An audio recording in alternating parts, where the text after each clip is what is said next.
Praise the lord. ఈరోజు వాక్య భాగము మత్తయి సువార్త 11వ అధ్యాయము 28వ వచనము. ప్రయాసపడి భారం మోసుకొంచున్న సమస్త జనులారా నా యొద్దకు రండి, నేను మీకు విశ్రాంతి కలుగజేస్తాను. ప్రభువైన యేసుక్రీస్తు వారు ఈ యొక్క పిలుపు సర్వలోకంలో ఉన్నటువంటి మానవాళి నిమిత్తమై ప్రభువు మరి ఇస్తున్న గొప్ప పిలుపు. ఆయనకి ఏ భేదము లేదు. ఆయన అందరికీ ప్రభు, ఆయన అందరికీ ఉపకారి. కాబట్టి ఇక్కడ ప్రభు అంటున్నారు, ప్రయాసపడి భారం మోసుకొంచున్న సమస్త జనులారా నా యొద్దకు రండి. ఒక కులస్తులను పిలవట్లేదు, ఒక మతస్థులను పిలవట్లేదు, ఒక జాతి చెందిన వారిని పిలవట్లేదు. భూమి మీద ఉన్న ప్రతి మనిషి కూడా ఆయన స్వరూప్యంలో, ఆయన పోలికలో చేయబడిన వారు.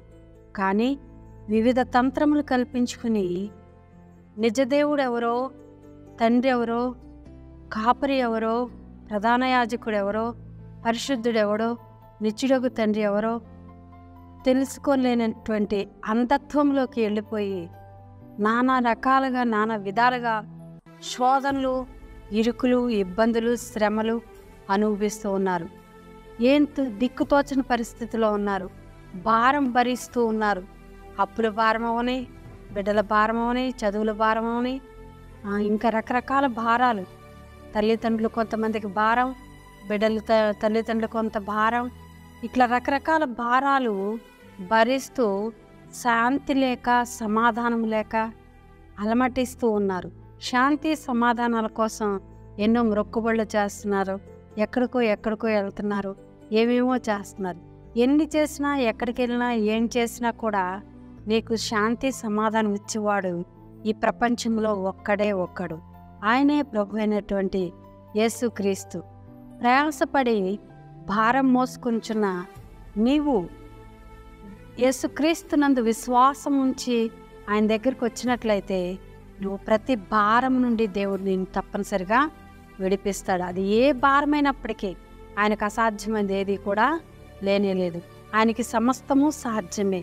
కాబట్టి నా ప్రియ సహోదరుడా, సహోదరి, నువ్వు ఏ భారంలో ఉన్నప్పటికీ, ఏ భారం భరిస్తున్నప్పటికీ, నువ్వు మొయ్యలేకపోతున్నప్పటికీ, మొయ్యలేక విలపిస్తున్నావేమో, ఆ భారం మొయ్యలేక వేదన చెందుతున్నావేమో, బాధ చెందుతున్నావేమో, ఆ భారం నుండి విడిపించటానికి ప్రపంచంలో నీకు ఒకడున్నాడు. ఆయనే ప్రభువైన యేసుక్రీస్తు. ఆయన అంటున్నారు, రా నా దగ్గరికి. వస్తావా మరి ఆయన దగ్గరికి? ఆయన దగ్గరికి నువ్వు వస్తే కనుక ఆయన తప్పనిసరిగా నీ ప్రతి భారం నుండి దేవుడు విడిపిస్తాడు. నిజంగా కొన్ని సార్లు కొన్ని విషయాలు నాకు ఎంతో భారంగా అనిపిస్తాయి, ఎంతో వేదనగా అనిపిస్తాయి, గుండెల్లో బరువుగా ఉంటాయి, మనసులో వేదనగా ఉంటాయి, భరించలేని పరిస్థితిగా ఉంటుంది. అలాంటప్పుడు నేను దేవుని దగ్గరికే వస్తాను. దేవుని దగ్గరికి వచ్చి, ప్రభా, ఇది నేను మోయలేను, ఇది నేను భరించలేను, ఇది నా వల్ల కాదు, మీరే ఈ భారం నుంచి, ఈ యొక్క కృంగుదల నుంచి, ఈ యొక్క వేదన నుంచి నన్ను మీరే విడిపించాలి ప్రభు అని ప్రభు దగ్గరికి వచ్చి ప్రార్థన చేసినప్పుడు దేవుడు అద్భుతమైన రీతిలో నా భారాన్ని తీసివేసి నాకు తేలికను ప్రసాదిస్తుంది. నిజంగా ఎంత ఆశ్చర్యం కలుగుతుందో. ఆయన వద్దకు వచ్చి ఆయన నమ్మి ఆయన చేయగలడు అని నువ్వు విశ్వసించి నువ్వు నీ భారాన్ని ఆయనతో చెప్పుకున్నట్లయితే తప్పకుండా నీ ప్రతి భారం నుంచి నిన్ను విడిపించి నీకు విశ్రాంతిని కలుగు చేస్తాడు దేవుడు. ఈ కొన్ని మాటలు మన వినికిడిలో దేవుడు దీవించి ఆశీర్వదించి ఫలింపచేయునుగాక. ఆమేన్. ప్రార్థన చేద్దాం. ప్రేమ నమ్మకం కలిగిన నా ప్రియ పరలోకపు తండ్రి, మీకు వందనాలు, స్తోత్రాలు. ఆయన మాట ఇచ్చి నెరవేర్చే దేవా నీకు వందనాలు, నిబంధన స్థిరపరిచే దేవా నీకు వందనాలు, స్తోత్రాలు. నువ్వు అద్భుతమైన పిలుపునిస్తున్నావు ప్రభువా. నాయన నా తండ్రి, ప్రయాసపడి భారం మోస్తున్న వారికి నువ్వు మంచి పిలుపునిస్తున్నావు ప్రభువా. నాయన ఈ మాట వారికి ఎంతో ధైర్యాన్ని ఇవ్వటానికి, మరి నీ యొద్దకు వచ్చి ప్రతి భారం నుండి విడుదల పొందటానికి, విమోచించబడటానికి, శాంతిని పొందటానికి, సమాధానం పొందటానికి అనేకుల్లో మీరు కార్యం జరిగించండి నాయన.